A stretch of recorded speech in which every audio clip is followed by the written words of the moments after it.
Nakakapagod talaga maging independent. Thank the Lord. Kaya naka-11K steps ako. Na-stress ako lalo. Kiss ko tata. Parang akong kukunin ni Lord. Just here.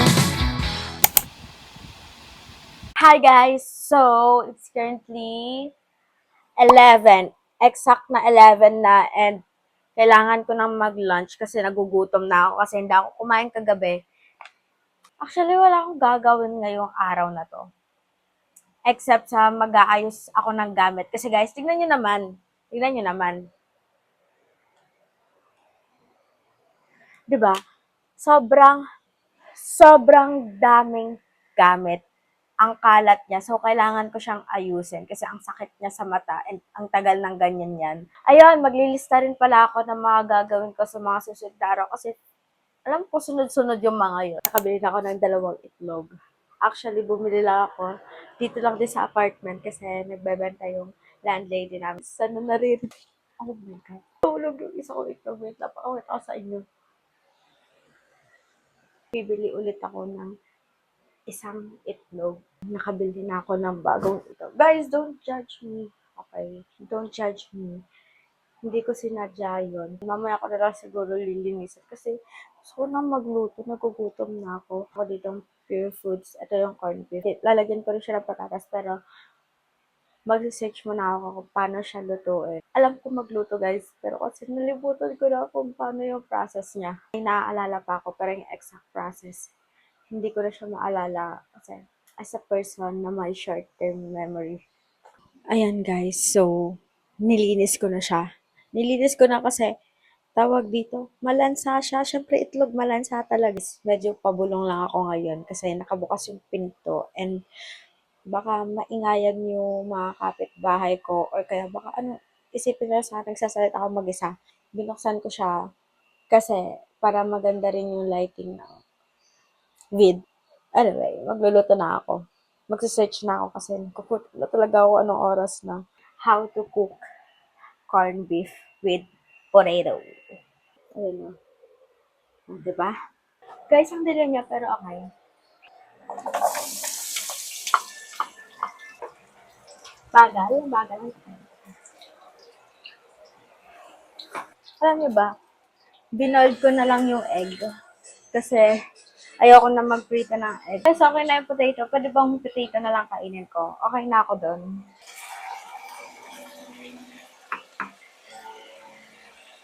Grabe guys, ang galing ko magluto. Sino nagluto niya? Sino nagluto? Kapal. Corned beef lang na pala yung niluto niya. Ano mo sinasabi, no? Parang ang simple-simple lang na niluluto ko niyan. Medyo nakaka-proud kasi guys kasi minsan ako magluto. Nakakatamad kasi mag-grocery. So nakakatamad na din magluto. Gets ba ako? Kasi ako lang nagbubuhat eh. Ang bigat-bigat kaya. Guys, tatapusin ko lang tong niluluto ko. Anyway, babalikan ko kayo guys. Hindi ko naman kayo iwan. Okay guys, so luto na siya. Kakain na ako. Nakapag-prepare na rin ako ng pagkain ko. Look. Ayan. So, kakain na ako. Nagugutom na ako guys. Ang bakit na ang dilim niya kasi makulimlim. Sobrang kulimlim sa labas. Naluto ko siya finally. Sarap. Hi guys, so it's currently 7:12 p.m. na and kanina nagising ako tapos naglinis na ako. Hindi ko na siya film kasi sobrang pangit ng lighting. Talagang sobrang kulimlim sa labas kahit na hindi naman siya umulan. And then hindi pa pala ako nakapaglista ng mga agenda ko bukas sa mga susunod na araw. Tawag dito, nag-iiba-iba siya and sobrang nakaka-overstimulate talaga kaya hindi ko siya magawa-gawa kasi mas lalo ako nai-stress. Pag naglilista ako, mas nai-stress ako lalo kaya hindi ko pa siya ginagawa. Nagawa pa ako ng laundry ko mamaya kasi wala akong dadalhin bukas sa Tarlac. Tapos, mag-aayos pa ako dadalhin ko rin bukas, like aayusin ko kung ano yung bag ko, ganun. So, papakita ko siya sa inyo mamaya. Pero, ngayon, mag-chill muna ako kasi mas gusto ko muna mag-chill ngayon kasi sobra talaga ang dami. Parang daming nangyayari. Hindi ko rin alam. Ako lang ba? Ako lang ba yung ganito? Actually, okay lang siya sa akin kasi marami akong side guest. Blessing naman na marami akong gagawin. So, yun. Oo nga pala, guys. Nag-order pala ako ngayon ng peachy peachy. Wait lang. Ito, papakita ko sa inyo. Tada! Ganyan na lang siguro. Ayun guys, yun nga. Nag-order ako ng peachy peachy sa Lola Nenas. Gusto ko sana ng tawag dito, yun nga, ng mini donuts. Eh kaso wala, ubos siya. So wala akong choice kundi ito na lang bilhin ko. Pero yun, okay lang naman sa akin. Tapos ngayon gagawa ako ng iced coffee. Actually, dapat iniisip ko kanina kung bibili na lang ako. Eh kaso, sayang pera. Nagtitipid ako, ang dami ko pang pupuntahan. So, hindi tayo pwedeng gumastos ng gumastos. Kaya na nagluto lang din ako kanina. Actually, gumastos ako ito. Pero kasi mura lang naman siya. Last na gastos na to. Lumipat ako ng pwesto ko. Tapos yun pala. Later, syempre, kailangan natin ng detox. So, gagawa ko mamaya ng lemon juice. Mamaya pa naman kasi magkakape pa ako. Nakapagpainit na ako ng tubig. And then, ngayon, gagawa na tayo. So, ito yung baso na gagamitin ko. Ito, from Minisi siya. Tapos, sobrang laki niya. So, sobrang sulit talaga yung kape na ginagawa ko dito. Kaya ito talaga yung lifesaver ko. Pag sobrang ayoko talagang matulog, ganun. Lalo na pag nag-aaral ako or nagre-review ako nung may pasok pa. Tignan nyo naman pala. Tingnan nyo. Ito kasi yung gagamitin ko, itong Nescafe Gold. Tapos, namuumuo na siya. Pero, pwede pa siya. I think. Pwede pa to. Grabe naman. Wala naman, namumo lang naman siya. Hindi ko nga alam bakit eh. Dami kong daldal, no? Ang dami kong daldal. Maglalagay na ako. Sana ma-scoop ko siya. Grabe naman. Nakakapagod din pala to. Ayoko na. Okay na to. Okay na tong ganito karami. Tinutunaw ko lang siya. Ang hirap niyang tunawin din. Diyos ko. Parang matatagalan nata ako dito. Grabe yung paghihirap binibigay sa akin, ha? Grabe, gusto talaga ang pinapahirapan. Gusto ko lang naman magkape. Tapos na ako, finally. Oh, pwede na siya, pwede na siya, pwede na siya. Naglagay na ako ng condensed. Nakakapagod talaga maging independent. Sa mga panahon na ganito, yung kailangan kong kailangan talaga meron akong kasangga sa mga ganitong pagkakataon. Ay! Grabe kasi sobrang lamig. Nararamdaman ko siya ngayon. Ay! Ay! Ay, wait lang. Natapon siya. Dito pala, dito lalagyan ko siya ng gatas kasi may kape-kape pa siya. Kasi sayang naman. Ganyan siya. Ang dami niya. Sobrang dami niya. Mauubos ko ba lahat to? Kung hindi ko siya maubos, baka bukas na lang bago ako umalis. Sarap. Ang sarap niya. Sobra. Not gonna lie. Lagyan ko lang onti ng condense. Pait niya eh. Pero masarap, pero mapait siya. Kasalanan ng coffee grounds yun. Guys, ang sarap. Sobra, sobra sarap. Wait lang, papakita ko siya sa inyo. Ayan siya. So, manonood na ako, mag-chill na ako. Siguro magpapalit ako ngayon ng ilaw. Ayan, mas okay siya. Ganyan. Okay, guys. So, bababa ko lang. So, the 10 pieces yung binili ko na peachy-peachy. Ang sarap talaga niya. The best talaga.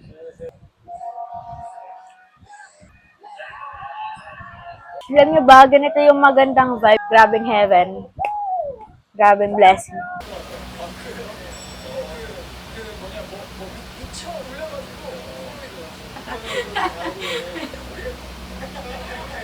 Hindi pa ako nakakapag-ayos, pero tapos na akong maglaba ng mga dadalhin ko bukas. Actually, alam niyo ba, hindi na pala ako lemon juice kasi naubos ko kanina yung ice and then wala akong malamig na tubig. Kasi tumigas din yung pinalamig ko. Baka bukas na lang. Pero kasi, grabe parang ang bigat sa tiyan nung kape. Ito yung isang bag na dadalhin ko. Medyo madumi siya dito. Pero okay lang yan.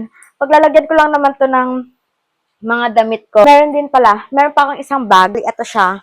It's a tote bag. May regalo to sa akin ng birthday ko. And tignan nyo naman. Nakikita nyo ba yan? No Wednesday kasi, nagtambay kasi kami hanggang 1 p.m. 1 a.m. sa CGC. And then, meron kami nakitang pusa.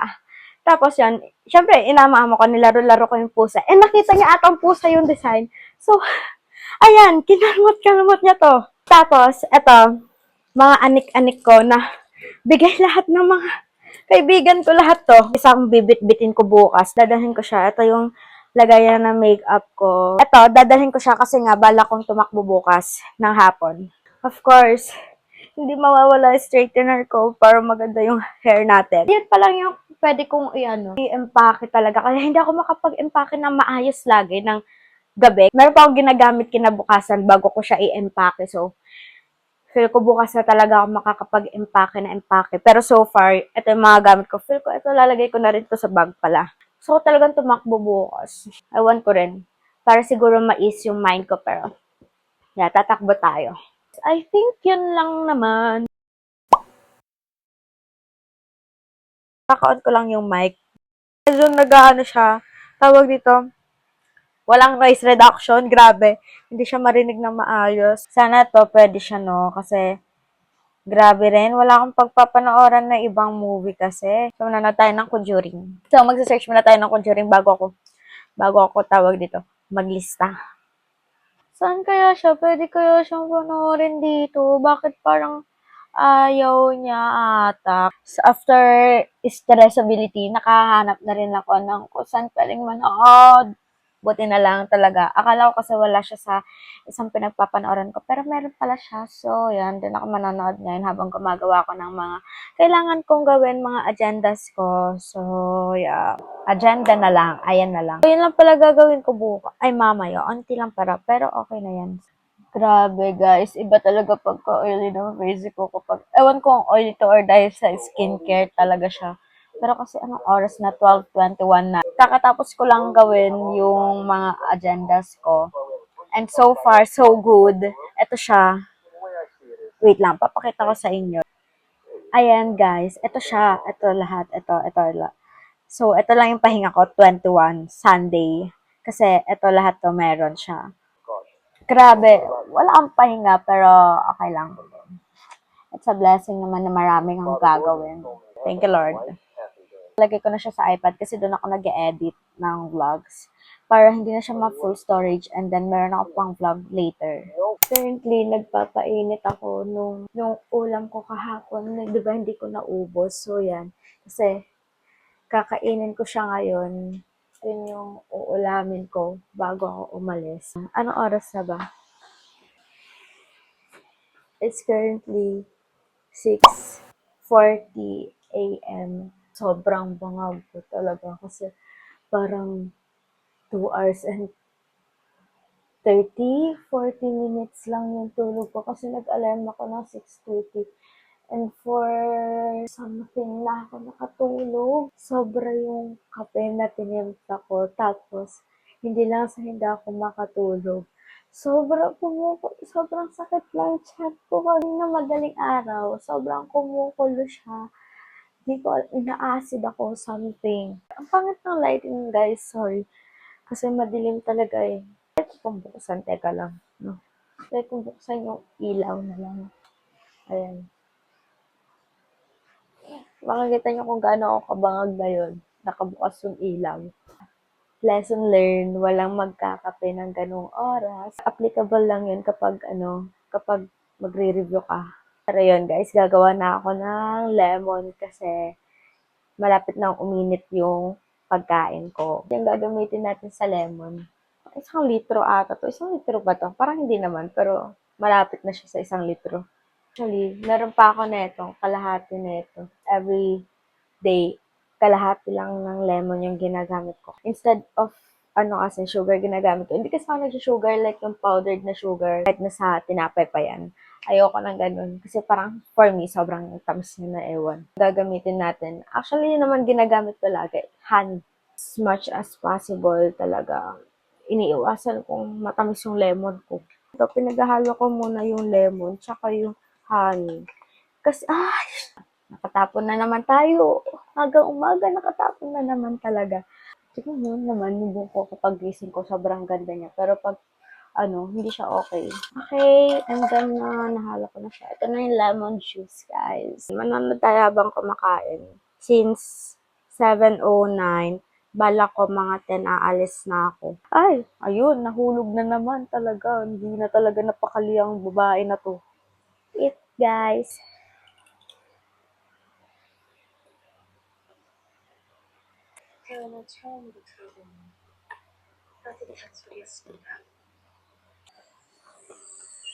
Time check guys, it's currently 9:29 a.m. and buti na lang napaka-araw talaga ngayon. So, ang dami kong dala talaga ngayon. Tignan nyo naman, Ayan. Dala ko pa yung humidifier kasi pinapadala siya ng kapatid ko. Tapos ito siya ngayon. Hindi natuyo yung iba kong damit kaya naka-plastic siya ngayon. Pero okay lang yan. Papatuyo ko na lang siya mamaya pagdating ko sa Tarlac. Guys, ito lang suot ko kasi magbabiyahe lang naman ako. In-straight ko lang onti yung hair ko. Medyo may kulot-kulot pa siya. Pero okay lang yan. Kasi ipit ko rin siya mamaya. Tapos, hindi rin ako masyadong nag-makeup. Bala ko na lang mag-book ng Maxim. Kung magka-trike ako from here hanggang sa terminal. Magkano rin yun? Nasa 70 to 80 pesos. Pag nag-maxim ako, hindi ko alam. Pero i-check ko siya ngayon. Yes, na-check ko na siya. 43 pesos lang siya. Wait lang, magbibilang pala ako ng barya ko kasi wala ta akong barya. So guys, magbibilang tayo ngayon kung magkano yung barya ko dito. Ayan. So ito yung pamasahe ko mamaya sa bus. Pero 68 pesos lang yun. Sana meron kasi kung wala, magpapaparya ako sa 7-Eleven. Kailangan ko pang bumili. Kulang ako, 23. Kulang ako ng 20 pesos. Hindi na siguro ako magmamaxim. Feel ko magta-trike na ako yan para diretso na.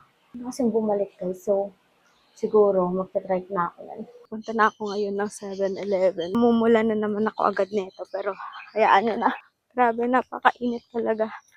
Buti na lang malapit lang 7-Eleven. Tapos malapit lang din siya sa mga trike.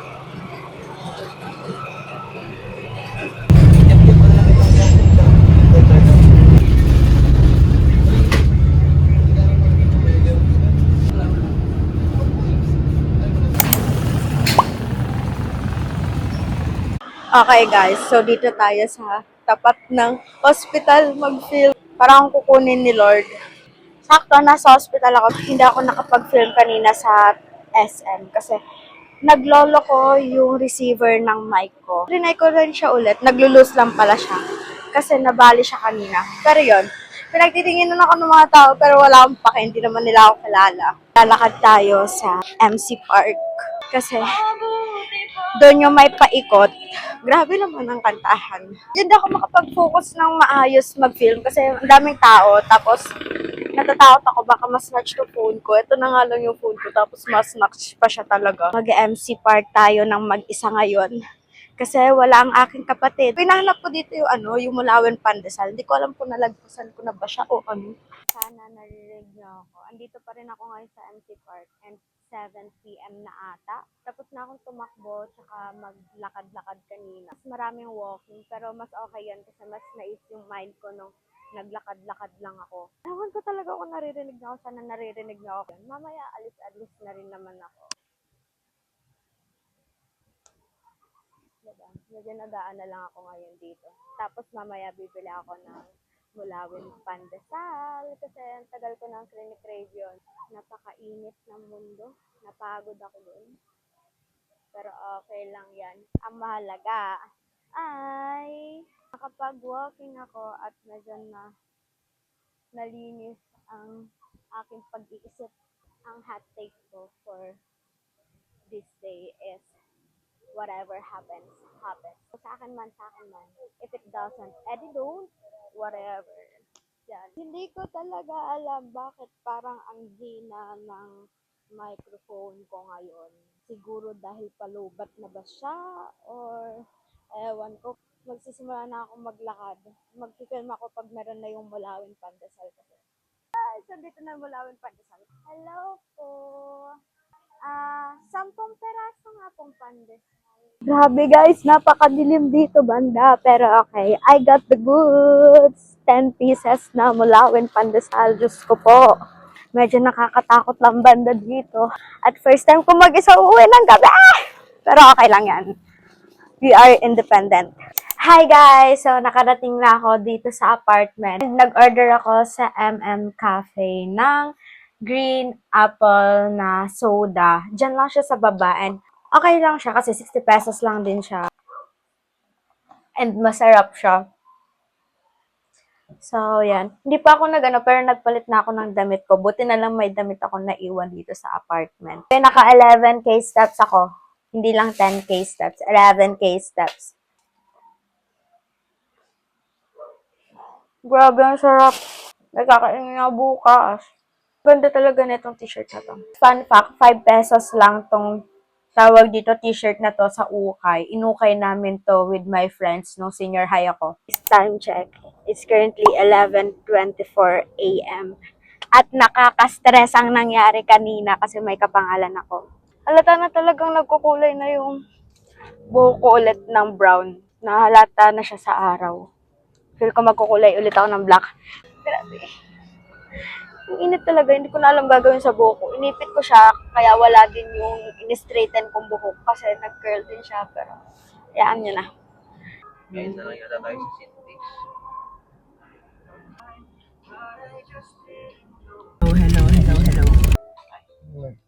Anong ba? Salamin ko talaga to. Meron akong may tawag dito, may grado yan. Ayan, nandito ulit tayo. We're here. Balita. Dalay kami pass. Maganda yun Hindi yung walang yung lipstick. It's time for ya, pero not sponsored. Wala lang. Ngayon, ninintay namin yung pagkain. Ano yung in-order mo, kuya? Mixed seafood saka mga sisig. Saka Ayun. Mixed seafood, sisig, and then, tas ako Java chip na frap. may mga dessert. Anong masasabi mo? Ngayong birthday mo. Ano? Gaya pa yan. Ano namang message mo sa iyong asawa? Hindi mo kasaw. Sapay ko matamanayong palayan, may darling ko nga bining. That's all. Meron tayo here, crispy pata. Meron din tayong chicharong bulaklak, seafoods, sisig. And then, meron tayong leche flan. Sobrang init. Feel ko mag-ipit na ako. Gaya mo din ang tang. Kasi, guys, ang init talaga. Sobra. Ewan ko naririnig ako pa rin. Kakain na tayo. Let's eat. Kasi kanina pa ako nagugutom. Talaga. Chicharong bulaklak. Kanina ko pa siya natikman. Sobrang sarap niya. Actually, marami siya kanina. Kaso kinain na namin. Kasi ito yung unang sinerve. Ano ba ka? Buwan? Kaya? Kaya, ayan guys. Nag-order ako ng Java chip wrap na late na dumating. Kaya? Taste test. Taste test. Sa asawa ng ano pala yun? Plak-plak. Hindi ka pwede. Okay lang. 7 out of 10. 6 out of 10. Mas gusto ko yung nasa sa 1000cc, dun sa CDC. Masarap yung Java chip nila dun. Sobrang. Hanap ako ng pang-color ng hair kaso wala siya. So, sayang naman. Pwede palang ganito. So, tinanggal ko yung butones para mas maganda siyang tingnan. Sana kanina ko pag ginawa nung nag-picture ako. Nalimutan ko. Tsaka ko lang naalala nung umalis na kami. Gusto ko to, parang masarap siya. Pero meron kasi ganito. Masarap to. Kasi pang kulay ng buhok, yan talaga yung gusto kong bilhin. Ito, siguro bibila akong ganito. Talaga yung marshmallow. Pero yung mismong price, wala. Meron pala. Nakalagay siya sa taas. Take it, 30 pesos. Bibila ako isa. Papabili ko kay kuya ko. Kikita yung double chin ko. Ang dami, puro yung vlogs ko, puro may double chin. Grabe, wala na nga yung jawline ko. Per piece neto, 14. 28. So, parang mas nakamura pa rin ako. Ito na lang. Magaganda na lang ako. Hindi ko alam yung computation ko, pero yon gets ko siya. Mas sulit. Ito. Yan lang gusto ko. Kasi walang masyadong mapili dito. Pero yun, pwede na yun. Hello guys! So, napansin ko na hindi pala ako nakapag-outro. And I'm currently filming here sa iPad ko. Anyway, sa lang to sa website lang. So, thank you guys for watching this vlog. I hope nag-enjoy kayo kahit na puro daldal lang ako. See you guys on my next one.